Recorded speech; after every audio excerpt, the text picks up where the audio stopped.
বৃষ্টির নিচে দাঁড়িয়ে দোয়া করলে দোয়া কবুল করে কে? করেন আপনারা? বৃষ্টি পড়লে কি গান লাগায় দেন? বৃষ্টি পরে টাপুর টুপুর, ওই যে পোলাপাইন কয় পায়ে দিয়ে সোনান্নপুর, আঁকা বাঁকা মেঠো পথে কোন রূপসী হেঁটে যায়, আমিও আছি তোমার সাথে, আছে না নাই? বৃষ্টি পড়লে মানুষ গান লাগায় দেয়, হিন্দি সিরিয়াল লাগায় দেয়। নো, বৃষ্টি দেখলে আল্লাহর হাবিব ভয় পেয়ে যেতেন, একবার ঘরে ঢুকতেন আরেকবার বেরোতেন। আম্মা জান আয়েশা বলতেন, ভয় পান কেন?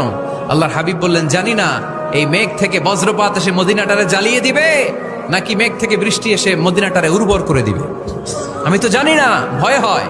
দোয়া করতেন, আল্লাহুম্মা আসকিনা গাইসান মুগীসান মারিআন মারিআন নাফিআন গায়রা দার আজিলান গায়রা আজিল। আল্লাহ, আপনি উপকারী বৃষ্টি দেন, এমন বৃষ্টি যেটাতে আমাদের রিজিক আছে, গবাদি পশুগুলোর রিজিক আছে, কল্যাণজনক বৃষ্টি দেন, ভালো বৃষ্টি হইলে তাড়াতাড়ি দেন, দেরি করেন না কোন। সুবহানাল্লাহ।